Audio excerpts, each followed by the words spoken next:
¿Qué tal amigos? Buenas tardes, ¿cómo están? Bienvenidos a una emisión más de su programa Blend and Remix, la mezcla y remezcla. ¿En qué número vamos, Cari? Emisión número 46. Muy bien, ya se la sabe, ya la había confirmado y bueno, ya nada más era cuestión de que la reiterara aquí Así es. para saber en qué número de emisión estamos. Recuerden, estamos transmisión en vivo desde las instalaciones de Somos Live aquí en la Ciudad de México y bueno, vamos a hablarles hoy de un tema específico. Muchísimas gracias que nos están sintonizando, nos están conectando más bien dicho a esta emisión. Recuerden dejar sus comentarios, sus preguntas, sus hashtags también por ahí porque Karina ya tiene hashtag.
Que adquiere un culto popular por el cual se le llama de culto y bueno ha sido escasos formatos o producciones, no son producciones muy elaboradas, no son con mucho recurso, mucho capital, sin embargo bueno la trama y el significado histórico o la ideología que plasma es la que le va dando sentido a esta producción, obviamente con los recursos en producción y técnicos con los cuales cuenta.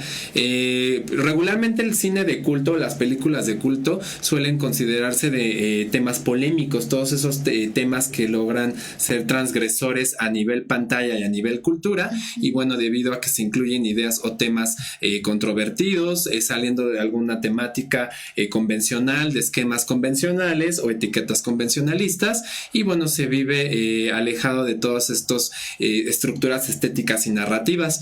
Igualmente, bueno, las películas han trascendido en cierto estatus. En un inicio, bueno, no generan tanto impacto, no generan tanta aceptación, pero con el paso del tiempo y bueno, la admiración por parte de las subculturas y todo el fandom, que bueno, son las personas las cuales les gusta el cine culto, son seguidores del cine culto, van haciendo determinación y reconocimiento a los clásicos cinematográficos ya a manera universal y a través de todo el tiempo. Se cristalizan más que nada de forma cinematográfica, en la que los estándares como cultura principal y ciertos subgéneros se empiezan a idealizar o se empiezan a conjugar. En los géneros que se pueden mencionar dentro del cine culto se encuentra el cine B, el cine de explotación, el cine camp, que es un poquito más controversial, y el cine independiente. El cine de arte también tiene como que ver. Sí, tiene varias películas de culto, todo este cine de arte. Bueno, no todas las que son cine de arte, pero sí varias, porque cumple con los requisitos, ¿no? O sea, no es una producción muy grande y generalmente tocan temas bastante delicados, ¿no? Bastante que no cualquiera se atrevería como a abordar o a presentar en una pantalla de cine o llevarlo al exactamente, realismo. ¿No? Es por ahí va la situación. Y bueno, toda esta, los ideales, ¿no? Las características de los ideales de transgresión, a lo mejor una táctica social de presentar, a lo mejor, no sé, hay cine que presenta mucha sangre, hay cine que presenta mucha violencia, que presenta el uso de drogas, como en algunas películas lo hemos visto, y que se han hecho un icono de este cine de culto. Igualmente, el tema de la ficción, la explotación y bueno, los bajos recursos en producción cinematográfica. Ya los bajos recursos, bueno, se empezó a tener una tendencia en los años 90, no sé si tú lo viste durante la clase de cine, todo lo que era el dominio del Dogma 95, que ya Dogma 95 claro. Ya no existe. Claro. Entonces esto era con los mayores recursos posibles a nivel entorno, sin generar tanta edición de escenas, que de hecho el Dogma 95 no tenía que llevar escenas, bueno, edición de escenas. Algunos casos irónicos o la denominación por la cual los films se catalogan como de culto es que presentan la temática muy específica. En este caso estamos hablando de la temática camp, que bueno, es la alineación a todo afeminamiento de las producciones, de los contextos de la película, la dignificación o ridiculización de la comunidad gay en algunos temas, en algunas películas, y la expresión de identidades transgénero como el drag y los otros filmes de series de cine de serie B. Bueno, toda esta escasa objetividad y calidad se proyecta, sin embargo, bueno, caen en razonamientos de que se ha ganado la simpatía por amplios sectores del público. Simpatía, aceptación, puntos de vista diferentes. El cine gay es una temática. Es bueno, sin embargo, a mi parecer hay mucha ridiculización por parte del cine camp, pero bueno, para eso existen los colores. Sí, exactamente. Depende mucho, o sea, muchas veces sí. Es un tema muy controversial todavía hasta la fecha, aunque ya hay como más diversidad y más liberación, todavía sigue siendo un tema muy controversial el manejar una película con una temática gay o con una temática de diversidad sexual, porque muchas veces tiene que ser muy cuidada la película, porque si no muchas veces puede caer en el ridículo, en la comedia, en hacerlo ver como muy soso o no con seriedad o no el mensaje que quería dar la película en un principio. Entonces sí es un tema delicado. Que hay que saber llevarlo a la pantalla y es muy difícil y no siempre se ha logrado. Exactamente. El cine camp lo que tiene de objeto es mostrar las facetas o las cualidades de la comunidad o el expresionismo gay, llamémoslo expresionismo gay. Sin embargo, bueno, toda a lo mejor el guión, toda la situación como que cambia y bueno, ya no es como viable para presentarlo. Es por eso que bueno, aquí nuestro guión de radio dice que cae en ridiculización o cae en cierto estigma, ¿no? Y bueno, ya de ahí, si hay películas icónicas, hay películas que dices, la tienes que ver, hay películas que dices, es una porquería, pero bueno, el cine camp sigue presente y esto ha sido desde el siglo XX. Y bueno, algunas características del cine de culto, si ustedes sabían, o bueno, para recordar, todas estas características son para que una película se considere de culto, es cuando alcanza el estatus como cine de culto popular, o sea capaz de producir admiración y reconocimiento dentro de espectadores o críticos, y no por la producción, sino por netamente el contenido y la temática que maneja. Igualmente, el amplio el amplio criterio y bueno, la continuidad para asegurar que la pieza cinematográfica se vuelva significativa con el paso de los años o con el paso del tiempo. A lo mejor en algunos filmes está muy limitado el reconocimiento general y toda esta catapulta comercial, porque bueno, al no tener los recursos en una producción, no se tiene luego los recursos para la difusión, y sin embargo, bueno, es como de manera, a lo mejor ahora se ve, ¿no? Antes era como diferente en salas de aficionados, ahora lo es en la Cineteca Nacional, ¿no? Tiene una gestión no de difusión, lo ven más como difusión cultural, como un aporte, sin embargo no es una difusión comercial, que a lo mejor como en un complejo de cines. Sin embargo, bueno, algunas películas de arte o algunas películas actuales están cayendo dentro del cine de culto, pero ya hay una comercialización de por medio, y traemos algunos ejemplos de los cuales Karina y un servidor, bueno, pues creo que sí nos han gustado, ¿no? A pesar de que cine de culto. Sí. Que de hecho muchos que comentaba con Benedico, que él tuve que ver 2 o 3 veces porque son películas que no son fáciles de digerir o no son fáciles de comprender todo el contexto y toda la historia. Entonces sí hay que prestar mucha atención a la mayoría de las películas de cine de culto. Yo creo que son películas que no las ves con palomitas y te distraes. Exacto. Porque si te distraes es como de, ya perdí como algo y ya no entendí todo. Entonces sí.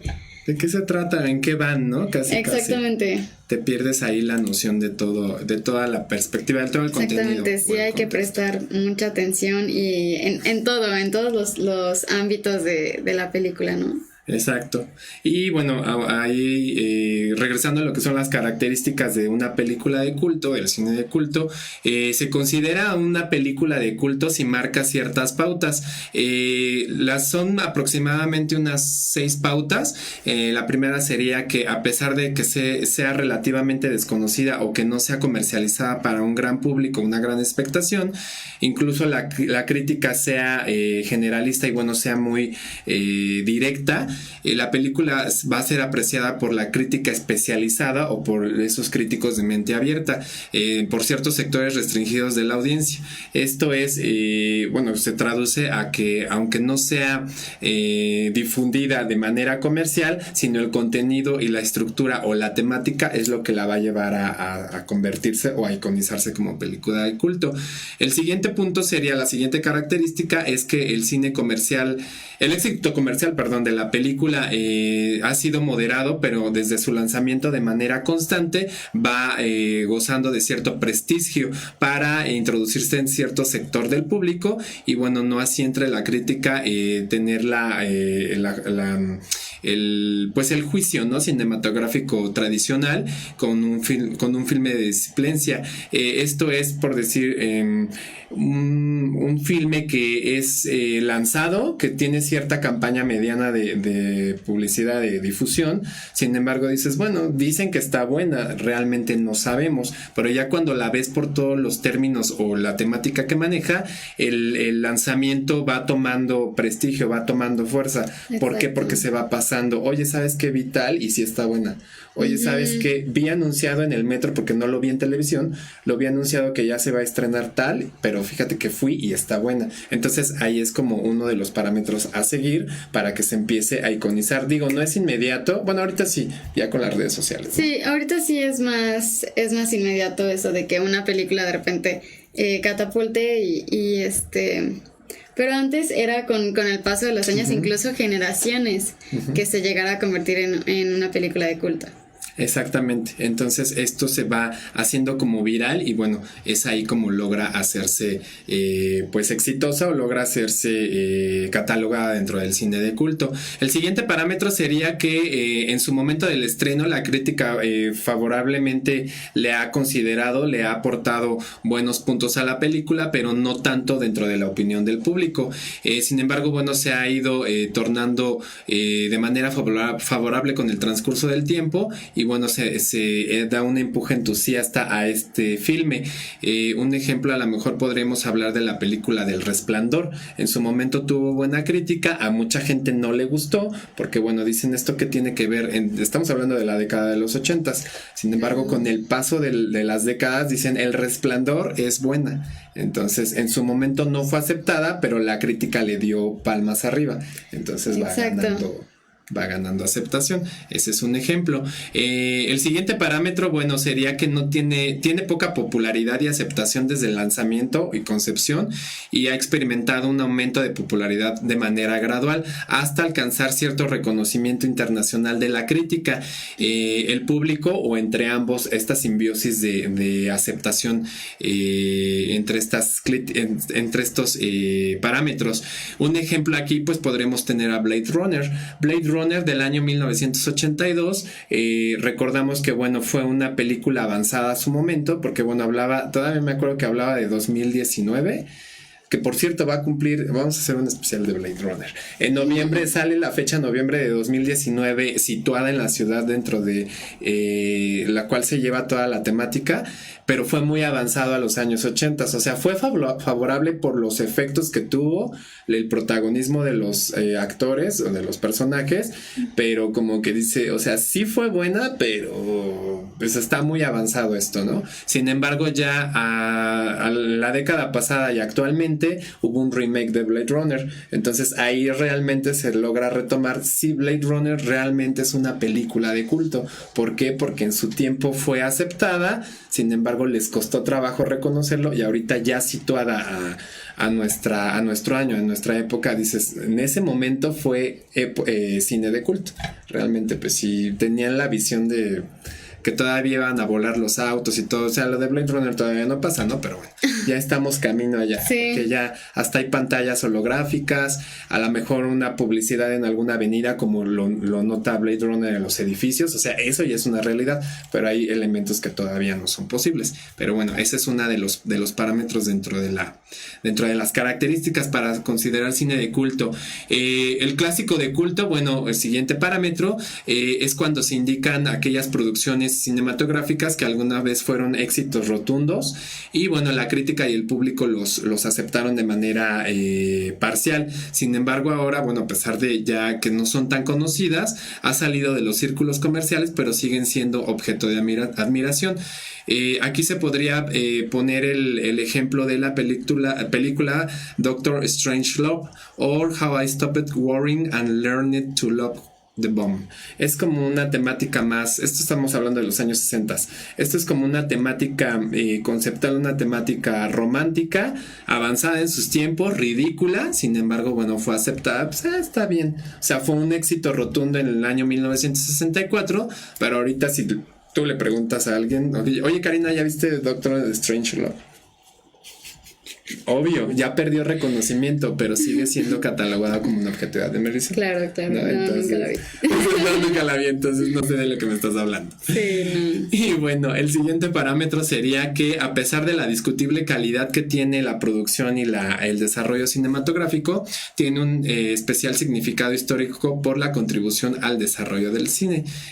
Bueno, esto ya es catalogado de manera general, hay muchos aspectos, sin embargo, bueno, no hay como una no hay una película de cine de culto que digas, esta está súper producida, no, porque cuando ya meten producción, meten capital, pierden su esencia de cine de culto. Sí, entonces, efectivamente, sí. Ahí hay un parámetro que a lo mejor no estamos como muy de acuerdo, sin embargo, bueno, se toma en cuenta. Y bueno, la historia de todo este cine de culto, ¿tú traes algo de historia? ¿No? Bueno, entonces dice, no, tú síguele, por favor.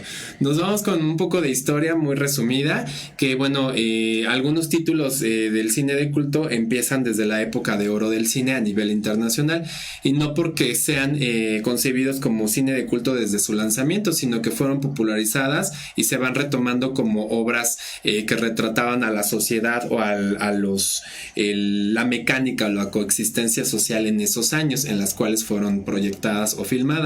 No adquieren la popularidad hasta la comercialización o remasterización e introducción en nuevos formatos. Estamos hablando de los DVDs. Esto lo podemos ver como un ejemplo. Bueno, continuamos con un poquito de la introducción.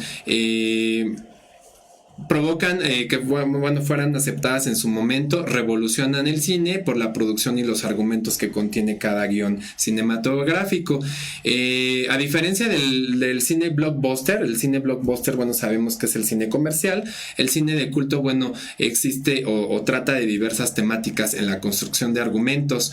A lo mejor de inicio, como comentábamos, la premisa del cine de culto pues es transgredir, ¿no? Todos estos temas, toda esta expectación por parte de la audiencia cinematográfica, y bueno, el director tiene cierto objeto, cierta enfoque para que todo este cine de culto se empiece a catapultar. En su momento hace un escándalo cinematográfico porque es aceptada o no, y sin embargo, bueno, posteriormente dices, se pasa de boca en boca y dices, esta película es de hace muchos años, pero fíjate que para hace muchos años esta temática era un tabú, como en el caso del cine camp. Y bueno, retomando los ejemplos, toda esta popularidad se toma a través de los nuevos formatos, ¿no? ¿Quién no ha visto Casablanca? ¿Quién no ha visto Rebelde sin causa en un formato DVD?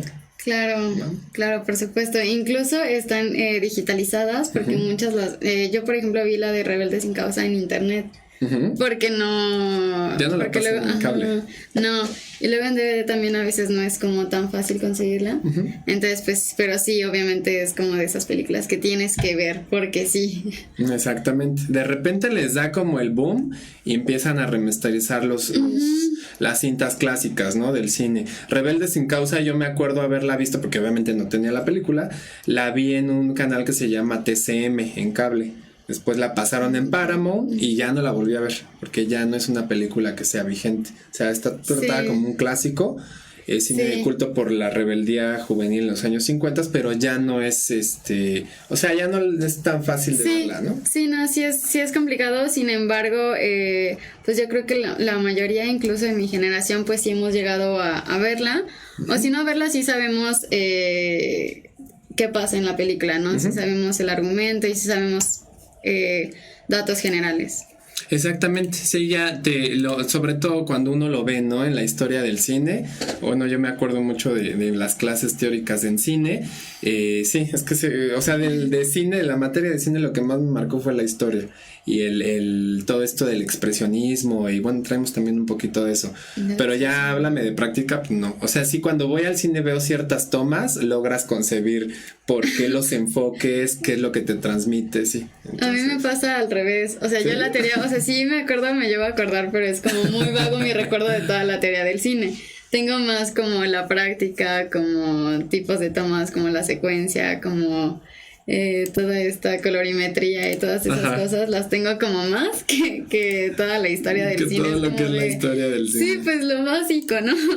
Sí, lo que llegas a aprender en la escuela y pues te quedas con eso, ¿no? A lo mejor la percepción de Cari es más hacia el guión técnico, los elementos técnicos. A mí yo me quedaba más con con la historia, con la estructura. Yo realmente en cosas técnicas no me metí. Yo decía a mis compañeras, ¿saben qué? Pues sí, vamos a grabar o vamos a tal, pero yo no me meto tanto. ¿Por qué? Porque no me llamaba la atención.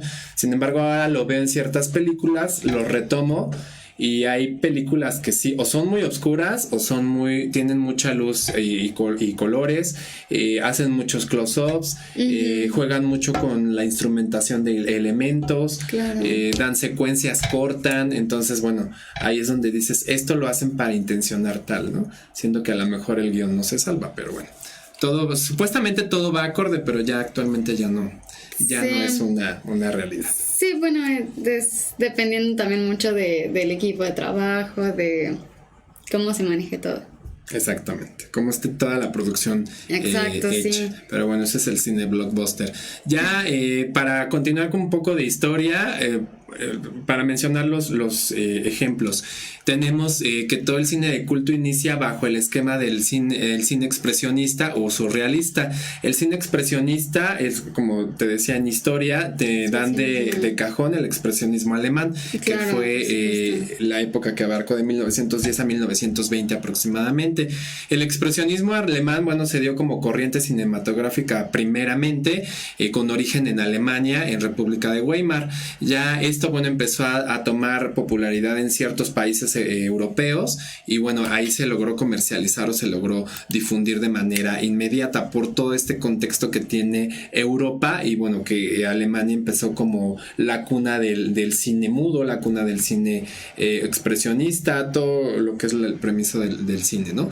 Claro. Posteriormente, bueno, la cinematografía muda alcanzó ya niveles internacionales, sin embargo, lo que tenía el expresionismo alemán es que el cine, las tomas que hacía, que proyectaba el cine alemán eran obscuras, eran...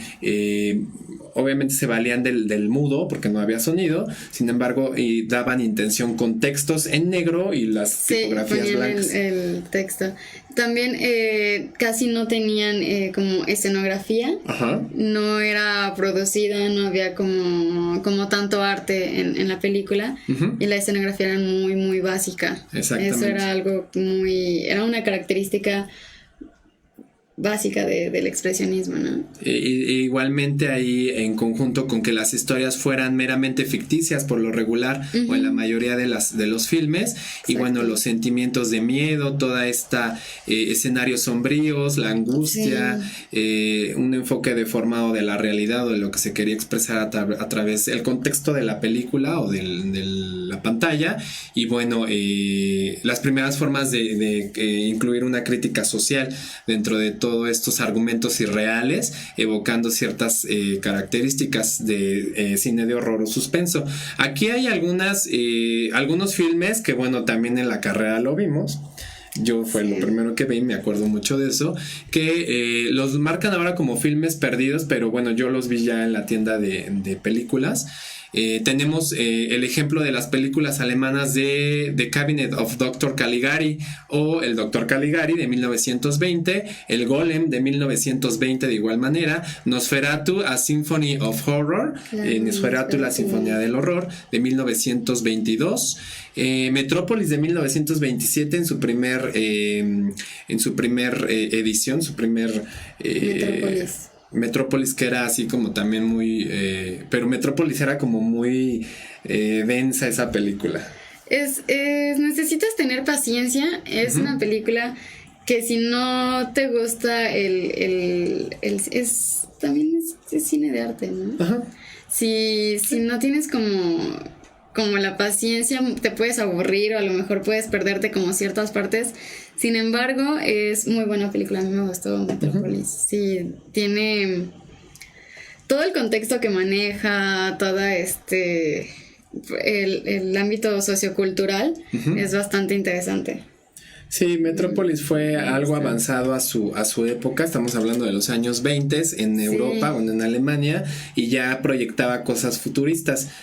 Como dice Cari, debes de tener la paciencia y el gusto por ver la película, porque si no, o sea, es un cine de culto que fue reconocida, sin embargo no fue a lo mejor difundida en su momento, sino que décadas después esto llega aquí en los años 50, 60, creo que en México fue cuando llegó. Sí. En los años 50 aproximadamente, porque hay otros ejemplos. Retomando a Nosferatu, bueno, Nosferatu es, o sea, esa la viste en algún momento porque la viste, ¿no? No sé, sí. Tú la llegaste a ver. Sí, claro, sí. No sé si no te la dejaban, bueno, a mí me la dejaban de tarea, ¿no? Ajá. Realmente fue por eso que tuve que investigar y empezar a ver qué eran los contenidos técnicos que Nosferatu manejaba. Exacto, y el por qué es una película de culto y por qué fue importante, uh-huh, todos esos análisis. Sí, exactamente, sí. Los colmillotes que le ponían, el bajo presupuesto de el set donde fue filmada, las expresiones de la máscara, ¿no? O sea, sí realmente te lograba. Yo cuando la vi dije, no, ¿qué es esto? Pero también tienes que irte a la época en la que se realizó para que puedas entender todo el contexto social y tecnológico que se estaba viviendo en ese momento, ¿no? A lo mejor si se hiciera Nosferatu ahora, pues obviamente sería otra cosa, ¿no? Sí, pero para esa época es una revolución ese tipo de películas, porque son películas que no son comunes, ¿no? Que no se tocan esos temas comúnmente, o que no se hacen esas tomas, o ese maquillaje, o etcétera. Sí, toda esa conceptualización y bueno, los elementos técnicos que se tenían en los años 20. El otro ejemplo, bueno, es La Pasión de Juana de Arco de 1928 y la película Un perro andaluz de 1929, que bueno, bien sabemos que esta es del director Luis Buñuel. Luis Buñuel tenía mucho las influencias, los antecedentes del expresionismo alemán, porque bueno, él sí estudió tal cual toda esta porque no había la carrera de cine, sin embargo, bueno, empezó sí, y se involucró con muchos cineastas también de otros países, entonces tenía muchas influencias y bueno, se marcan completamente en sus películas. También son películas que son complicadas de entender. Es difícil ver una película completa y cachar como todos los detalles que te está dando. Entonces, sí, igual necesita gustarte mucho. Sí te logra, o sea, percibe comunicación, ciertas cosas en el guión. Sin embargo, es como, en un inicio, bueno, cuando yo estaba estudiando dije, ay, es que película tan pesada, pero ya años posteriores la empiezas a entender, ¿no? Cómo Luis Buñuel se hace influenciar por todo este cine europeo y bueno, de ahí él proyecta de manera en México, siendo que fue reconocido. En su momento no fue como el boom, pero posteriormente en los años 50, 60 ya fue reconocido como tal. Como la mayoría de las películas que son de culto, en su momento es complicado, sin embargo, en años posteriores o en décadas posteriores ya se empieza como a reconocer más el trabajo y se empieza a ver de una manera diferente. Sí, ahí es donde realmente empiezan a tomar, con los parámetros que ya habíamos indicado, empiezan a tomar la fuerza y el reconocer, ¿no? Que las películas realmente son consideradas de culto.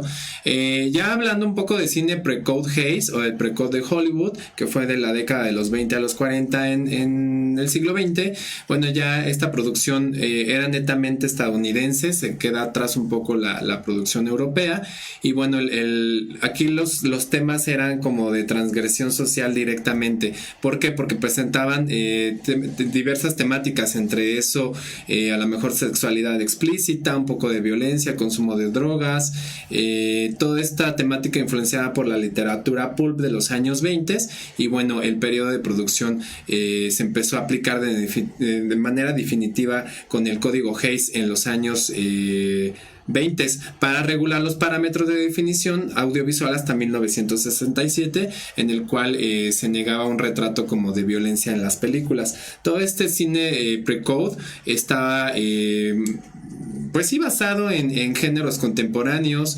A lo mejor luego se empezó a dar divergencia entre la violencia con humor, el slapstick, toda esta temática igualmente de temas de contenido serio y sombrío y bueno, actores populares, ¿no? Que a lo mejor la temática de violencia pero con humor la tenía mucho Charles Chaplin o Harold Lloyd. En la actualidad, bueno, se considera que fue el cine mudo, uno de los precursores del cine mudo en Estados Unidos. Sin embargo, bueno, ahí a él le pegaban, le aventaban trastes, se quedaba sin dinero, o sea, como un carácter psicológico de transgresión, pero llevado al humor, porque en un inicio, pues el pre-code de Hollywood era como un poco más sucio, más cargado. Sin embargo, Charles Chaplin como que le dio un giro, igualmente que Harold Lloyd, y ya como que lograron así de, bueno, no está tan mal, ¿no? Es así violento, pero es cómico.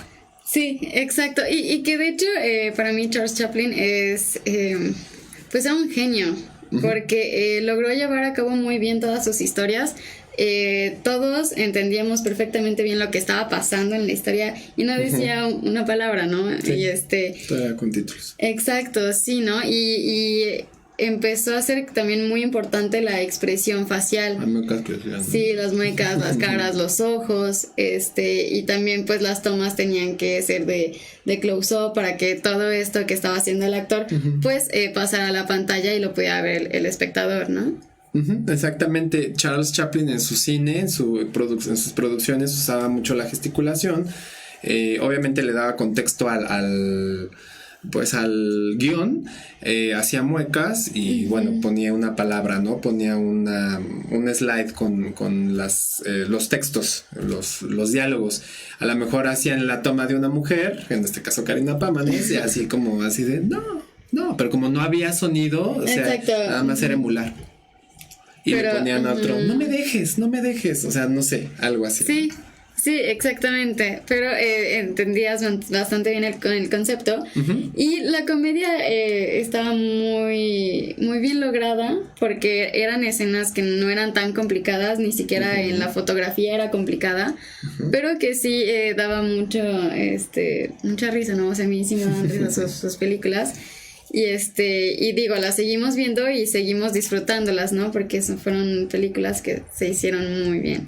Exactamente, de ahí se empieza a tomar toda esta conceptualización y ellos son los precursores o pioneros de todo este cine en evolución del pre-code de Hollywood, que ahí, bueno, ya logramos aterrizar a la transgresión social por medio de un método ya netamente de crítica social que ocultaba las intenciones directamente de los directores transgredían el tema, transgredían la pantalla para generar una crítica, sin embargo, como ocultaban ciertas codificaciones, ciertos lenguajes, pero los exponían de manera gráfica, no obviamente, ¿cómo se dice? De manera explícita, sino que eran como por medio de comunicación oculta. De aquí ya sale o se empieza a lanzar, se empieza a iconizar Alfred Hitchcock, Sergei Eisenstein, igualmente bueno está D.W. Griffith y bueno todos estos directores que empezaron a cargar de cierta crítica social, de cierta violencia, el suspenso, a lo mejor por ahí hay otra que carga erotismo visual y bueno los clásicos relacionados con todo esto.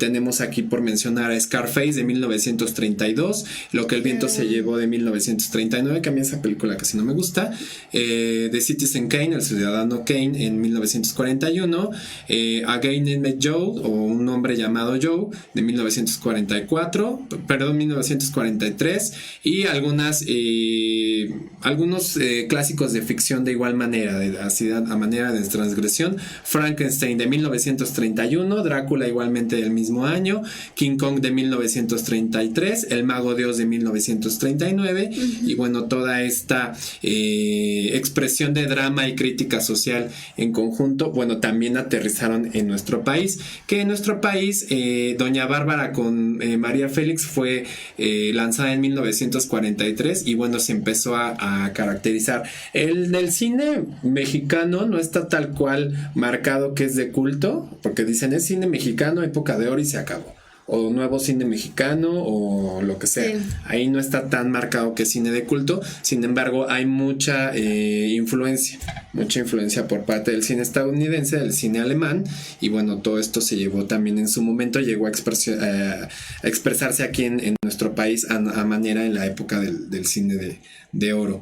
Y bueno ya el cine clásico, bueno ya como para retomar, aquí en el cine clásico empiezan a consolidarse las piezas, los títulos de manera cinematográfica que son altamente reconocidos por la audiencia y remunerados debido a la cotidianidad o a la aceptación en las salas de cine. Después del periodo pre-code, bueno, en la Segunda Guerra Mundial, la producción cinematográfica se empieza a comercializar de manera internacional. Aquí hay algunos ejemplos, como por decir Alfred Hitchcock, Stanley Kubrick, Howard Hawks y Orson Welles, igual que Gene Kelly y John Ford, empiezan a lanzar películas ya con conceptos de clásicos y empiezan ya a generar una remuneración.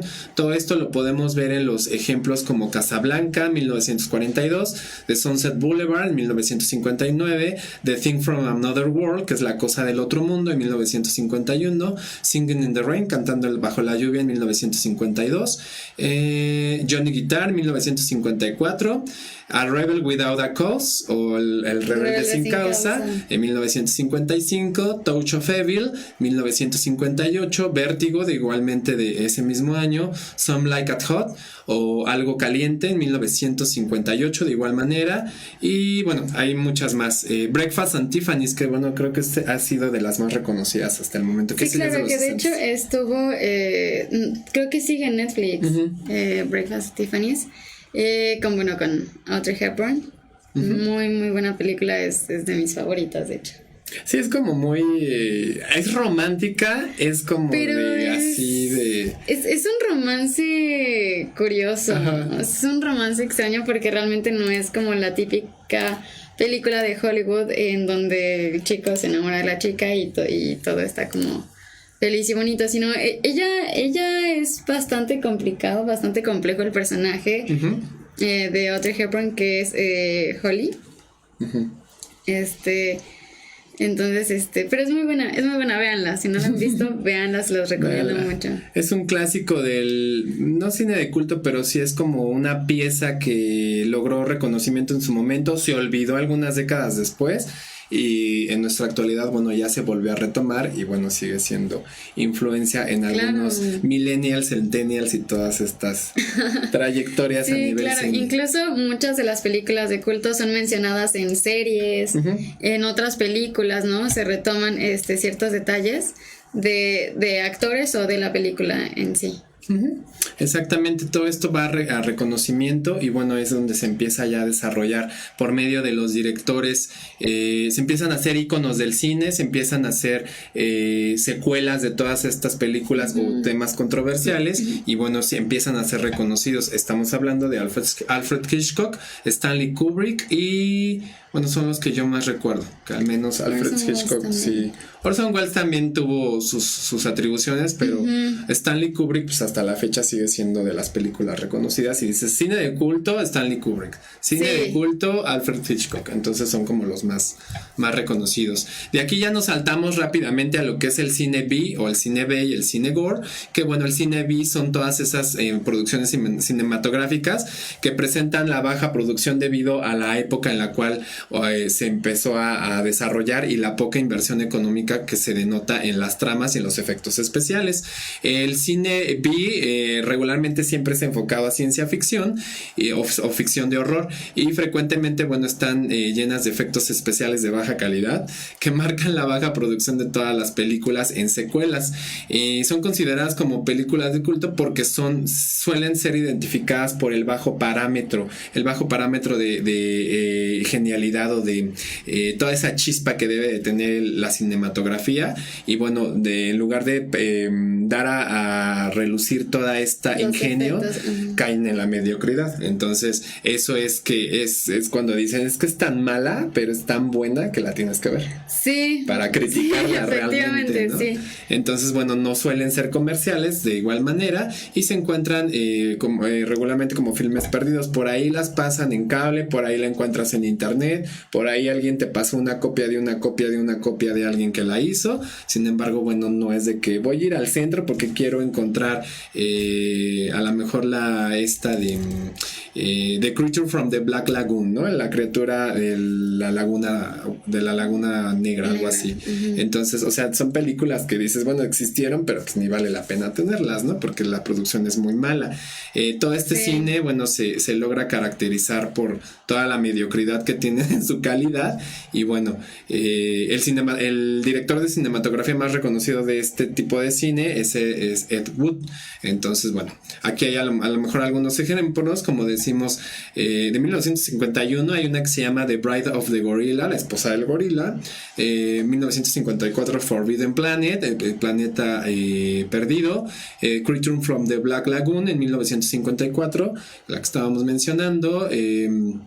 Attack of the Crab Monsters o el ataque de los cangrejos monstruo en 1957, The Bloop de 1958 que le decían La Cosa en los años 50 y lo que es la temática del Little Shop of Horrors de 1960, la tiendita de los horrores, que realmente pues, son como películas que dices, sí, son un clásico, pero Pero sí que realmente no las tienes en tu casa, ¿no? Exactamente. Sí. Y ahí aunado al cine gore, pues ya son las, como una variante del cine B o el cine B, se plasmaban diversos escenarios cadavéricos que incluían mucha sangre, mutilación en ficción, asesinatos, y bueno, la clasificación de esto, una de las más icónicas que dices, bueno, se acepta, es La Noche de los Muertos Vivientes de 1968, que hasta el momento sigue siendo... Sí, todavía se menciona, todavía se ve.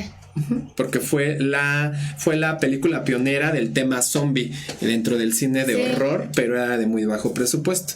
Entonces, o sea, tenía los elementos técnicos de la sangre y la mutilación y los zombies, pero la ves ahora y dices, no, pues sí estaba muy arcaica, ¿no? Entonces esto sí como que... Efectivamente. Te dices no. Y bueno, ya el cine de camp, ya para quitar toda esta historia, y ya se aburrieron por allá en la producción de toda la historia, vamos a dar una clase de historia de cine, yo creo, para allá.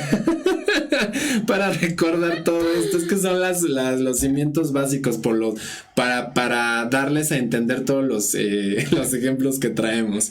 Y bueno, ya el cine camp, bueno, ya fue todo el afeminamiento, como les decíamos, del cine, la exageración de la estética, las diversas corrientes del cine, la música, la moda, la transgresión por medio de la pantalla, usando al término, a la temática de la cultura gay, y bueno, se incorporan las formas de arte masiva en cuanto a la comunidad gay y la intención original de dignificar al LGBT, obviamente pues se termina ridiculizando. En el cine camp, bueno, hubo una época en la cual se empezó a masificar, estamos hablando de la era de los 70s, y bueno, aquí ya los famosos directores son Andy Warhol, Ross Meyer, John Huston, Armando Bo, Ed Wood, John Waters y actualmente Pedro Almodóvar, que bueno, Pedro Almodóvar sigue generando polémica con todas sus películas. Ahorita, bueno, ya hay una aceptación porque ya sabemos en qué época de la vida estamos. Exacto. Y bueno, ya ver a Almodóvar, dices, bueno, pues vamos a ver cine de arte, ¿no? Cine que transgrede por sus contenidos, pero sin embargo no pierde la calidad. Aquí con Almodóvar, yo no sé, Cari, yo sí siento que es culto, pero pierde un poco la esencia porque él ya tiene los recursos para hacerlo. Sí, es lo que pasa muchas veces, que a veces empieza a ser bastante producida la película y entonces ya no entra en cine de culto. Sin embargo, puede seguir siendo cine de arte. Porque sí sigue teniendo ciertas características, pero ya tiene muchísima más producción, ¿no? Exactamente, sí, aquí ya tiene ya otra perspectiva, ya ubicado a la época, y dices, bueno, es cine de arte, es cine de culto porque se rescatan sus primeros filmes de Almodóvar, pero ya en los últimos dices, bueno, ya tiene el capital, ya tiene los recursos para comercializar, se camufla como cine de arte, pero cuando vas y dices, oye, pues no deja de manejar sus temas, ¿no? Sí, exactamente. Y bueno, los ejemplos de cine de camp o cine gay, pues así se le conoce también. Empieza como The Rocky Horror Picture Show en 1975. Sí. Igualmente Mamita Querida en 1981, Víctor Victoria en 1982, Tacones Lejanos en 1991, hablando de Almodóvar, The Adventures of Priscilla Queen of the Desert o Priscila la Reina del Desierto en 1994, Showgirls en 1955, Austin Powers, que bueno, es una porquería, en 1957, Todo sobre mi madre en 1999 y La Mala Educación 2004, Hairspray 2007, Burlesque en 2010 y La piel que habito en 2011. Ya aquí ya hay una conjunción, ya no se deriva tanto cine camp, sino ya empiezan a revolver, como dice Cari, ¿no? Cine de arte, cine español, cine europeo y cine de todos los géneros. Y bueno, vamos ya a hacer una pausa para que ya no se duerman ahí en controles y ya la producción también va a decir, ya Benedico, ya te encanta la historia, pero ya, por favor. Pero bueno, esto ya para dar paso a los ejemplos que trae Cari, un poquito de los soundtracks que tenemos de esas películas y bueno, continuamos ya con el tema. Sí, porque sí, ya se nos va el tiempo. Bueno, regresamos después del corte, no se vayan. Rumor de besos y batir mis alas, mirar al cielo y no sentí nada. Mis lágrimas son agua y van al mar, y ni siquiera tú lo pudiste sospechar. Por por una mirada y un mundo, por una caricia y un cielo profundo, y escaparnos juntos. Y por más que lo pienso no paro de dudar, no sé, darte ese vestido que un día te compré, cantarte aquella frase que compuse ayer, de tanto en cuando va pasando. Te juro que ya no lo sé, si lanzarme al abismo no se me da bien. Necesito señales para comprender que si se acaba el mundo seguiremos juntos, fundidos y en la misma piel.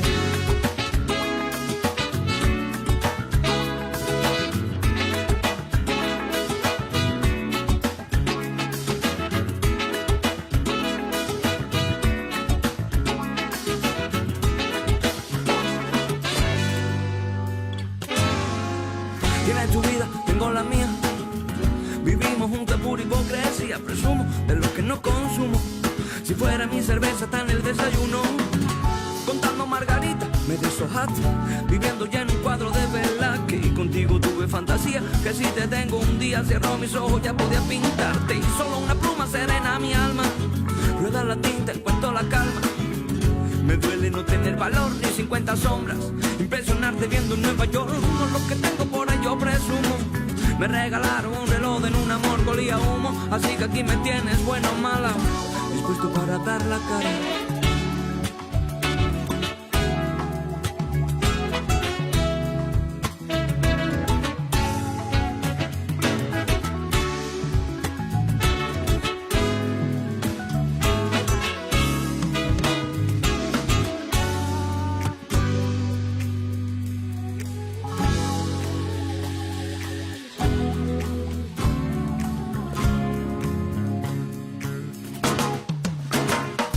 No sé, ese vestido que un día te compré, o aquella frase que compuse ayer, de tanto en cuando va pasando.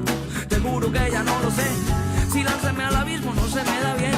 Necesito señales para comprender que si se acaba el mundo seguiremos juntos, fundidos y en la misma piel. No sé, no sé, no sé. No sé, no sé.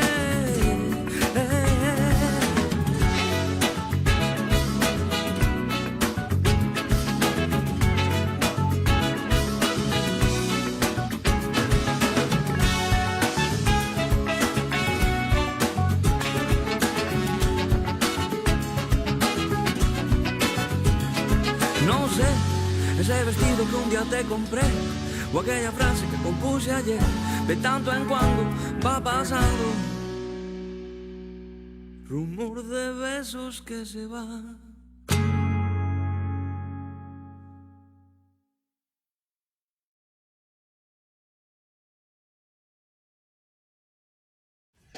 Listo, pues ya estamos de regreso después del corte musical por el patrocinio de Seba Benítez. Bueno, ya disfrutamos la nueva canción de Seba Benítez y seguimos en el siguiente bloque para que Karina se aviente ya los ejemplos de las películas de culto. Ya. ¿Qué traes por allá? Bueno, han mencionado varias en los comentarios. Posteriormente vamos a mencionar las que no traigamos en el listado. Uh-huh. Pero bueno, yo traigo, hay muchísimas, pero traje algunas de las que yo he visto para poder como hablar un poquito. Sí, no sabes de qué es que estoy diciendo y por qué lo estoy diciendo. Entonces, bueno, una es la de Donnie Darko. Que salió en el año 2001. Es una película muy compleja, bueno, casi todo el cine de culto es así, que tiene detalles que tienes que agarrar en el momento y si no tienes que volverla a ver o regresarle para agarrarle. Esta fue dirigida por Richard Kelly. Uh-huh. Y bueno, la estelariza Jake Gyllenhaal y también sale su hermana, que de hecho sale Maggie como su hermana, uh-huh. Maggie Gyllenhaal. Entonces, es muy muy buena. Yo la vi como 3 veces para poderla entender. Ya después ya la veía como rascando la panza, sí, pero sí, porque tienes que agarrar ciertos detallitos que te hacen entender el final, ¿no? El final es no se los voy a spoilear por si no la han visto, pero es muy buena. Tiene que ver mucho con cuestiones de tiempo y cuestiones de un poco alucinaciones. Entonces al principio uno puede decir como que estoy viendo, pero dense la oportunidad de verla. La verdad es que es muy muy buena. buenas actuaciones, la fotografía también es buena. Entonces, bueno, es la primera en la lista que tenía. ¿De qué año es? Del 2001. 2001, sí, es cierto. Sí, después fue, bueno, creo que esta la hizo después. Ah, no, la hizo antes de una del, ¿qué? El niño de la burbuja, algo así. Que es como de comedia, pero esta fue la que lo catapultó. Sí, de hecho sí. Después de esta ya sabíamos quién era Jake Gyllenhaal. Y bueno, Darko. Hasta la fecha, ¿no? Ajá, Donnie Darko y en 2001 The Bubble Boys. Pero sí, Donnie Darko fue realmente la película que lo catapultó, y es una película que incluso se llega a mencionar en otras películas, ¿no? Donnie Darko, o incluso Drew Barrymore sale ahí también. Sí, sí, Drew Barrymore. Esa estaba en Netflix, ya la quitaron, pero... Sí, pero estuvo mucho tiempo en Netflix. De hecho, la otra que traigo es una que ya mencionaste, que es la del show de terror de Rocky. Ajá. Que está basada en el musical. En la pieza musical. La película es del año 1975 y el director es Jim Sharman. Trata sobre una pareja de recién prometidos, porque creo que todavía no están casados. Se descompone su coche, entonces pasan la noche en una mansión que es de un doctor. Que tiene una convención ahí empieza como a tornarse muy raro. Extraño, ¿no? O sea, tienes que irla siguiendo también, porque empieza a meterte en ciertas convenciones que ya no son, que empieza siendo muy realista, y después te mete a un mundo totalmente distinto. Entonces tienes que ir siguiendo como el hilo para no perderte y para entender por qué está pasando lo que está pasando, porque si te vas y de repente regresas y ves como algo súper loco, vas a decir... ¿Qué? Ajá, entonces sí, tienes que ir siguiendo el hilo de la película. Celebra una convención de transilvanianos con motivo de hacer una criatura. Van a crear una criatura que es Rocky Horror, que es un hombre perfecto, cuyo medio es el cerebro le pertenece a un delincuente juvenil. Entonces tocan como muchos temas curiosos, ¿no? Y bastante polémicos. Sí, no, o sea, porque un delincuente, pero aparte hay música y hay canciones y bailan, pero están como disfrazados y se ve muy raro todo. Entonces, bueno, véanla. Véanla y bueno, aparte por la época yo creo que está muy bien lograda. Sí, definitivamente es icónica y definitivamente es de culto. Se catapulta como de culto. Sí, la siguiente es una que me gusta mucho, es muy sangrienta, es muy violenta, sí me gusta, tienes que tener estómago para verla, realmente, es Psicópata Americano, que salió en el año del 2000. O sea, sí está bueno. Sí. También fue una de las películas que catapultó a Christian Bale. Él es muy buen actor. A mí me impresiona mucho cómo puede transformarse tanto, porque, bueno, la dirección es de Murray Harron, y él personifica a Patrick Bateman, que es un ejemplo de un neoyorquino que... de posición, ¿no? Sí. Tiene cierto estatus social, entonces pues obviamente nadie sospecha de él, pero él... Empieza a descubrir que tiene cierta curiosidad y cierta satisfacción por la sangre. Entonces se convierte en un asesino en serie, pero pues nadie sospecha de él realmente, porque él es una persona que cuida mucho su apariencia ante la sociedad. Entonces está buena. No es mi película favorita ni nada, pero sí es muy buena en cuanto a muchos aspectos. La siguiente es una película que ya es más como a nuestros tiempos. Sí, y que no toca temas como tan controversiales, tan polémicos. La de Ni Idea, que salió en 1995. Digo, yo todavía no nacía, pero yo no sabía, pero está basada en la novela de Jane Austen, que se llama Emma. Yo no sabía de esa película. O sea, sí sabía de Jane Austen y todo eso, pero no sabía que esa película de Ni Idea, en inglés es Clueless, está basada en esta película. La protagonista es esta chica, sale Paul Rudd y esta chica güerita Alicia Silverstone. Sí, bueno. que de hecho ella se volvió un icono también de la moda después de esa película pues por todo el atuendo, ¿no? Esto sucede en una residencia súper lujosa de Los Ángeles y Paul Rudd es como súper nerd, pero él es más grande que ella, entonces pero empiezan como a ver como hay como atracción y así. Fue escrita y dirigida por Amy Heckerling. Y bueno, está ambientada en Los Ángeles, ¿no? En las casas lujosas de Los Ángeles. Todo va enfocado a igual que en Psicópata Americano, ¿no? O sea, posición. Sí, a posición. Posición y estatus social, y es muy pues todo es como verse bien, el que dirán y todo esto. Entonces sí, son puros niños ricos casi en la película, los protagonistas. Muy buena.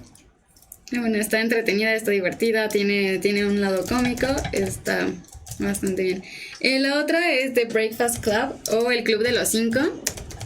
Esta es una película de 1985, dirigida por John Hughes. Aquí son 5 jóvenes, son 3 chicos y 2 chicas. Cada uno representa muy marcado un estereotipo de la escuela preparatoria, ¿no? Está el deportista, está la niña fresa, está el niño que es como súper bueno en matemáticas, la niña que es como súper friki, súper rara, y el niño que es súper rebelde, ¿no? Son esos 5. Pero después van descubriendo que a lo mejor sí tienen como esos estereotipos, pero que adentro hay mucho más, ¿no? Y que todos tienen como ciertas cosas en común, porque bueno, empieza porque están en detención, entonces pues algo deben de tener en común, que los 5 están en detención el mismo día. Entonces se vuelve una película interesante. Al principio yo dije como, ay, no sé qué estoy viendo, pero ya después empezó a avanzar la película y dije como, bueno, sí, está bien. Eso está bien, la veo, le doy palomita. Exacto. La otra es una película que también necesitas tener estómago para verla y paciencia. Es Requiem for a Dream. Muy buena. Requiem por un sueño. Con Jared Leto. Sí, exacto, con Jared Leto, con esta Jennifer Connelly. En el 2000 también, ¿no? Sí. El cómico Wayans, el que es negro, bueno, que ahora se hace en cine de comedia, pero lo ves en esa película y dices, sí, es ¿por qué no se fue por esto, no?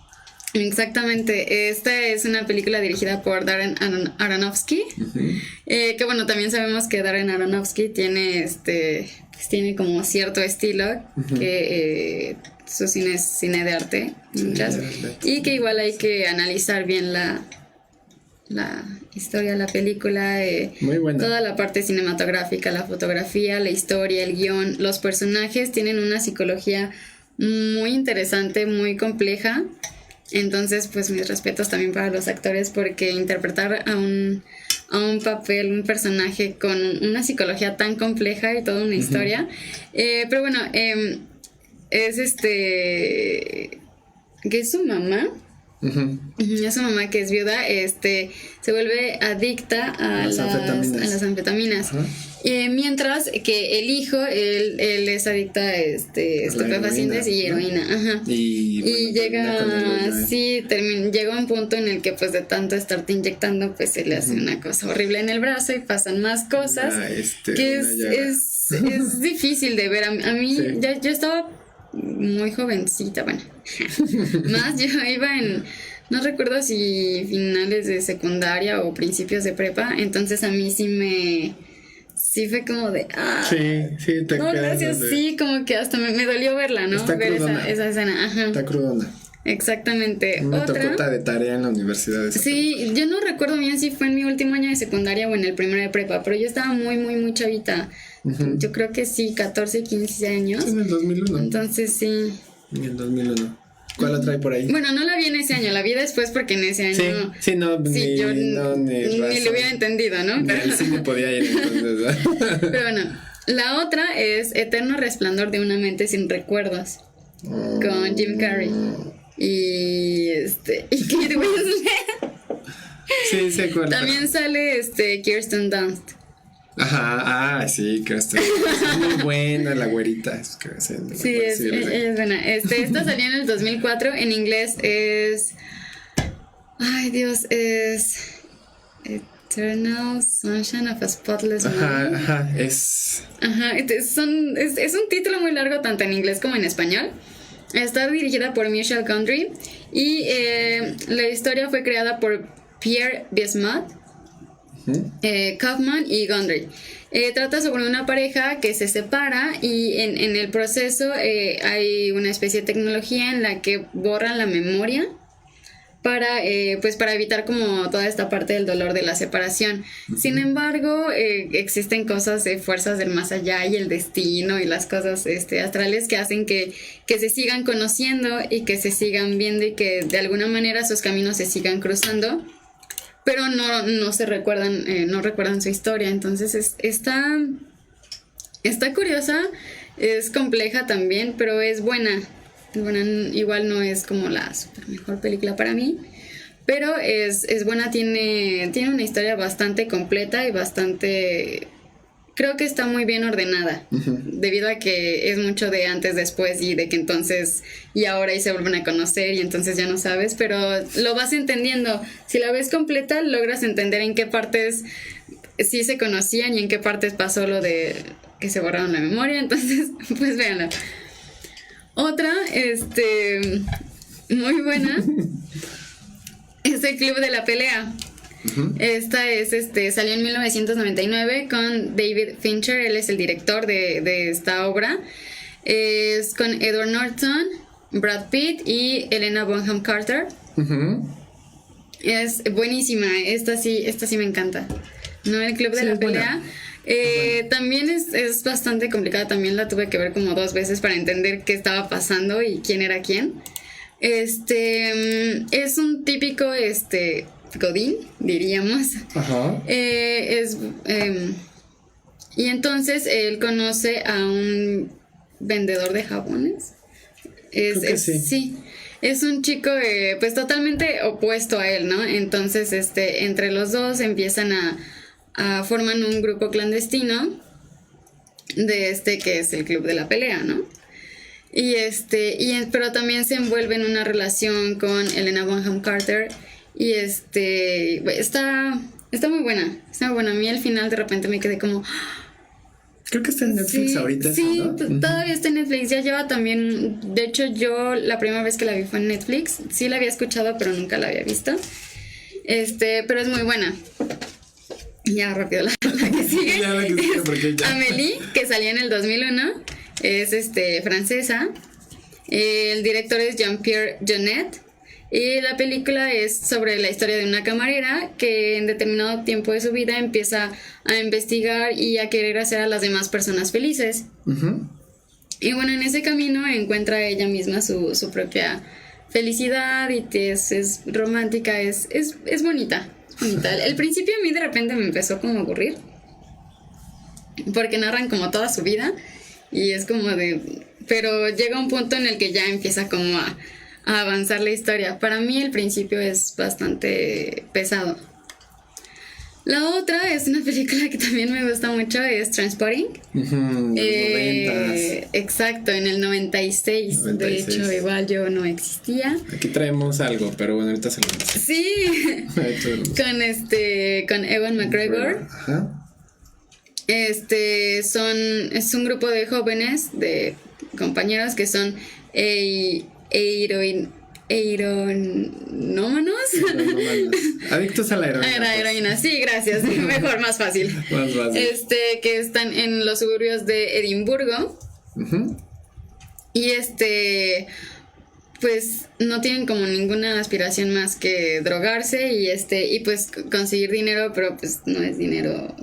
No es dinero bien habido. Sí, exactamente, dinero sucio. Y entonces el único que quiere como que parece que no está conforme con ser solo eso y que empieza como a buscar más es Mark Renton, que al principio da todo un discurso muy interesante de lo que son las decisiones y que desde chiquitos nos empiezan a hacer que decidamos una carrera, una vida, un lugar, bla, bla. Entonces está bastante interesante, es bastante reflexiva. Es muy bueno. Es muy buena. Me gusta. Trainspotting. Ya son las últimas 3, ya.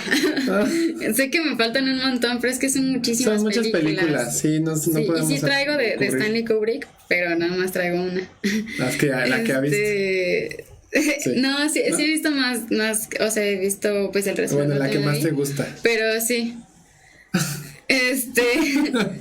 Ya. La de Taxi Driver.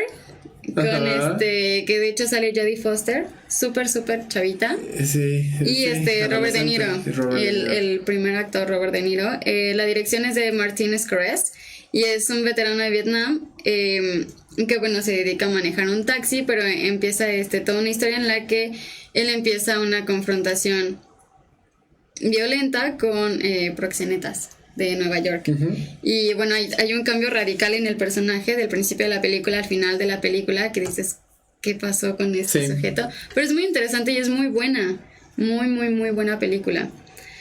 La otra es La Naranja Mecánica de 1971. Esta yo creo que es la que más me impactó de Stanley Kubrick. Digo, El Resplandor también, pero esta violenta. Como que dejó como un hoyo en mi cabeza un tiempo violenta. Y dije como creo que alguien perforó mi cerebro. Sí, muy violenta. Está situada en Reino Unido y relata las desventuras de Alex Delarge, uh-huh. que está interpretado por Malcolm McDowell. Él es un delincuente juvenil que junto con sus amigos pues cometen diversos crímenes y atrocidades, pero tiene un gusto especial por escuchar a Beethoven. Uh-huh. Sí, entonces es como trauma, su fijación ahí. Una filia. Pero bueno, él se ve traicionado por uno de sus compañeros y entonces es capturado por la policía y en un intento de salir de prisión, él se somete a lo que sería una terapia psicológica, que más bien es psiquiátrica. Uh-huh. Sí, es psiquiátrica en la que es una terapia conductual experimental que es conocida como el método Ludovico, en la que le pasan imágenes, pero es muy difícil de ver, es muy difícil de ver esa parte y realmente pensar en la sociedad, no sé, a mí me dejó como muchos días pensando. Sí, pero tanta violencia. Sí, exacto. Sin embargo, es muy buena. Es muy buena y a mí me gusta mucho y también se convirtió en una película de culto. Uh-huh. Incluso se toman muchas referencias, por ejemplo, la leche en el vaso de leche. Y bueno, hay toda una explicación de por qué es leche, ¿no? La última es Pulp Fiction. Bueno, sí, Pulp Fiction la tienes que mencionar. Tengo que mencionarla. Es en 1994. Yo pensé que era más para acá, pero no. Es de los 90. Sí. De Quentin Tarantino. También Tarantino es un super director que de hecho ya va a salir en agosto. Sale su película con Brad Pitt y Leonardo DiCaprio. Uh-huh. Pero bueno, Pulp Fiction con John Travolta, con Samuel L. Jackson, con Uma Thurman. También sale Bruce Willis. Ajá, ay sí. Es una narrativa no lineal. A mí me encanta la narrativa porque efectivamente no es como cronológica. De repente vas viendo cómo se van entrelazando ciertas historias. Tiene un tono irónico, tiene humor y violencia. Es curioso porque hay muchísima violencia, pero también hay como un toque de humor negro, curioso. Sí. Pero y bueno, los protagonistas son miembros del crimen organizado y también está situado en Los Ángeles. Sí, esta igual causó controversia en los años 90 por todo la temática de drogas y bandas, bueno, ¿cómo se puede decir? El crimen organizado. La música, bueno, le dio un plus. O sea, Pulp Fiction fue así como que ver a John Travolta en una faceta así como de delincuente, pues bien, pero dices, sí, te quedas así como sí, realmente también te deja pensando bastante. Bueno, ya. Y dices, bueno, yo las recomendaciones que traigo de películas, inicialmente, bueno, el Expreso de Medianoche, Midnight Express, que bueno, sí la has visto. Claro que Sí. la he visto. También es muy fuerte. De 1978, Muy fuerte. fue ganadora de varios premios, dirigida por Alan Parker y protagonizada por Brad Davis, que bueno, Brad Davis ahorita ya es fallecido. También bueno, fue la primera obra del ahora famoso director Oliver Stone. De ahí, bueno, es la historia de un hecho biográfico real que es ocurrido en el año de 1970 dentro de Estambul, Turquía, donde el personaje de Bill Hayes es detenido en el aeropuerto por posesión de hachís o bueno, esta planta como asimilación de marihuana, y bueno, le dan una condena de 30 años de prisión en la cárcel local de Turquía.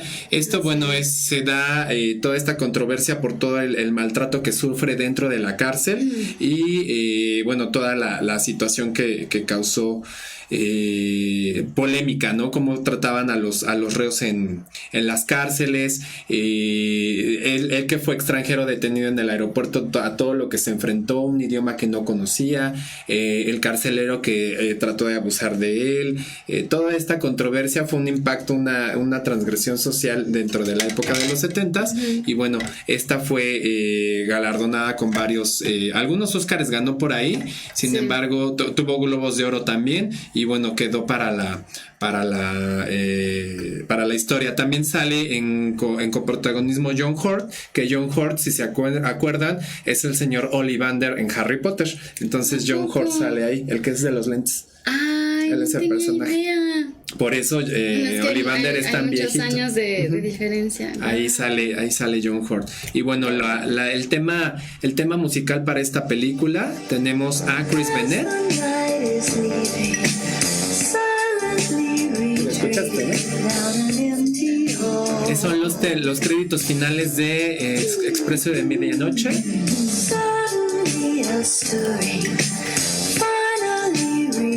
Esta fue compuesta y escrita por Giorgio Moroder, la voz de Chris Bennett, y bueno, fue catapultada la película junto con la canción, y bueno, ahora es un clásico del cine de culto. Sí, ¿verdad?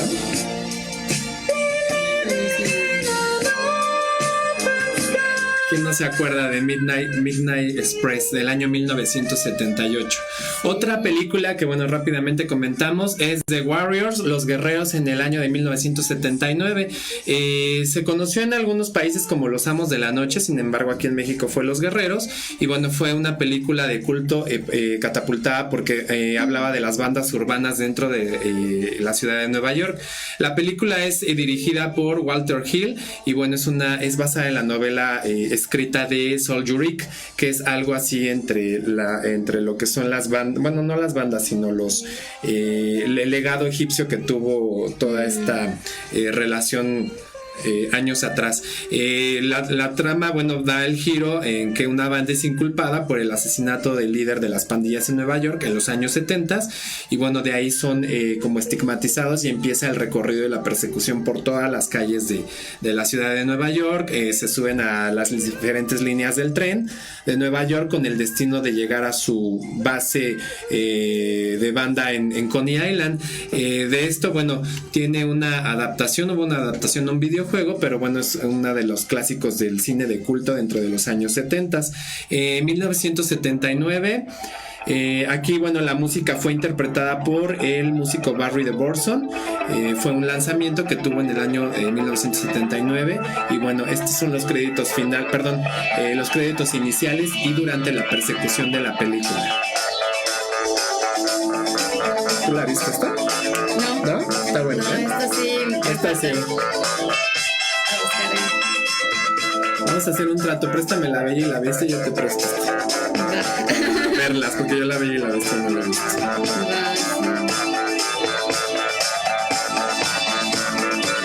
1979, The Warriors con Barry DeBorson, y ese tema de inicio se llama el tema de los guerreros.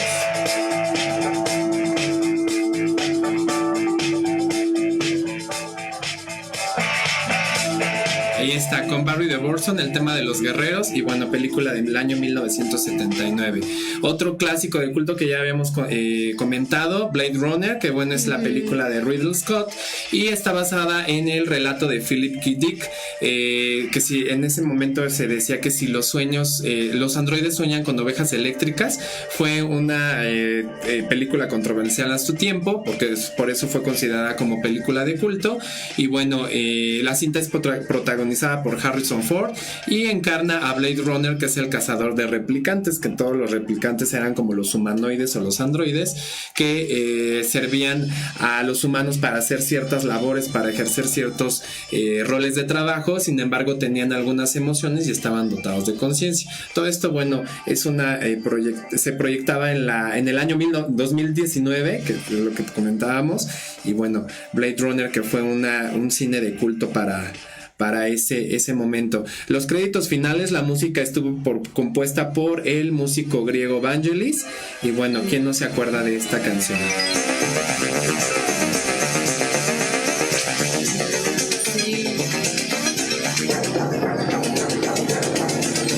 Que se llama tal cual los títulos finales de Blade Runner, o End Titles from Blade Runner, del año 1982, compuesta por John Vangelis.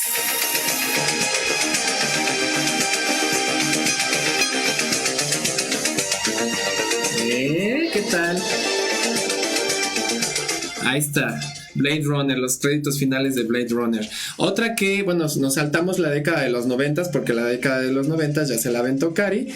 Bueno, son las que más tiene. Claro, las que más tengo en mente. Las tiene en mente. Nos saltamos al año 2001 con la protagonización de la cantante Björk, en la cual se titula la película Dancer in the Dark, o Bailando en la Oscuridad para México.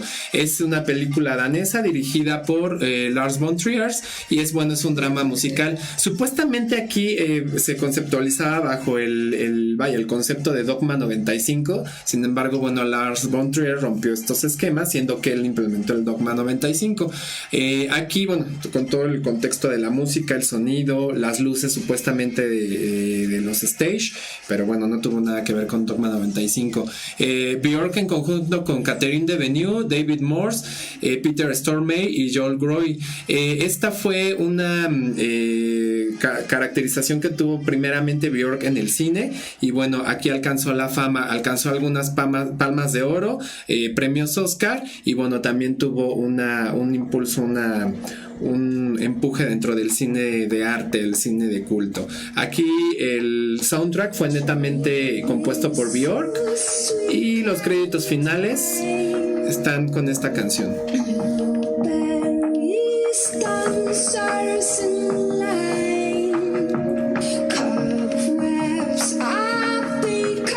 Que de hecho Universal Music sacó el soundtrack de esta música. Eran 7 piezas musicales nada más el soundtrack. Y bueno, los créditos finales, ella lo tituló como New World, o el Nuevo Mundo.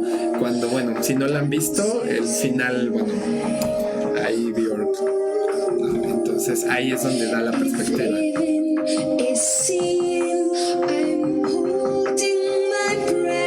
¿No la has visto? No, ¿para qué te miento? Esta yo también la tengo, entonces. Podemos hacer ahí unos trueques. Las prestamos y ya. Las vemos. Y bueno, esa es New World, de la película Dancer in the Dark, interpretada por Björk. Otra recomendación que es del año 2002, 28 Days Later, o 28 días después, que aquí en México se conoció como Exterminio. Exterminio fue dirigida por Danny Boyle y protagonizada por Cillian Murphy, Naomi Harris, Brendan Gleeson, que es Ojo Loco en Harry Potter, Megan Burns y Christopher Eccleston. Cillian Murphy es también lo que es el antagonista en el caballero, en Batman, el inicio, el que soltaba el gas con la máscara. No recuerdo el personaje. Sí, él está Espantapájaros. Exactamente, el espantapájaros era, él era Cillian Murphy y bueno, en 2002 sale con Exterminio 28 días después. Es cine netamente, es de zombies, pero ya proyectado hacia la actualidad en el año 2002 por medio del virus en la sangre de todos estos simios, retomado del cómic de Exterminio 28 días después. Y bueno, esta fue una producción británica para la cual también hubo un soundtrack. Aquí la canción, que era de los créditos finales, era interpretada por el grupo Blue States, que ellos nombraron como The Season Song. Esta fue cuando en el final pasa el avión de la OTAN, Cillian Murphy con los personajes de Naomi Harris y Megan Burns como sobrevivientes hacen la palabra hello con telas, con costuras. Y bueno, en los créditos finales esta canción es la que aparece.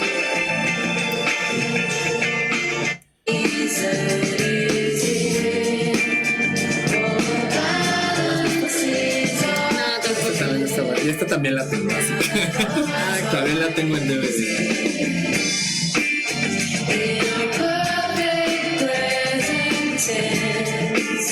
The Season Song con The Blue States como créditos finales de la película Exterminio 28 días después. Bien, pues ahí está. Y la última recomendación que yo también vi que me gustó muchísimo, ya para terminar, tenemos a The Virgin Suicides o Las Vírgenes Suicidas para México. Es una película, una de las primeras películas de Sofía Coppola en el año 1999 y bueno, está producida, está adaptada de la novela homónima de Jeffrey Eugenides, publicada en 1993. Esta ganó varios Óscares y los premios MTV por el contenido musical y bueno, por la temática. Las Vírgenes Suicidas del año 1999, donde la protagonista es Kirsten Dunst con esta hay otra protagonista que ahorita se me va el nombre, Kathleen Turner, que también sale como la mamá de Las Vírgenes Suicidas, y James Woods, que también él sale en la de Tiburón. Él es el protagonista en la de Tiburón. A.G. Cook, que también sale con Kirsten Dunst. Esta sinopsis, bueno, es relatada en una casa en Estados Unidos en la década de los 70s, donde estas 5 vírgenes suicidas, así llamadas, son encerradas o enclaustradas por mandato religioso de la mamá, porque la mamá tenía muchos principios religiosos y bueno, no las dejaba convivir, no las dejaba tener novio, no las dejaba ir a fiestas. Entonces bueno, se les llama las vírgenes suicidas porque con tal de divertirse ellas se sacrificaron y bueno, en algún momento de la película se empiezan a matarse una por una para darle el corte final a la película. Aquí la música fue interpretada por el grupo electrónica francesa Air y el tema musical fue Playground Love, que fue catapultada en el año 2000. El soundtrack es del año 2000 y bueno, fue el tema principal de la película.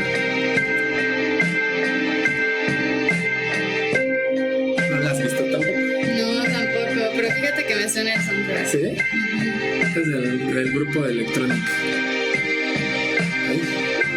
Listo, ya vamos a terminar. Sí. Esa sí te suena. La canción sí.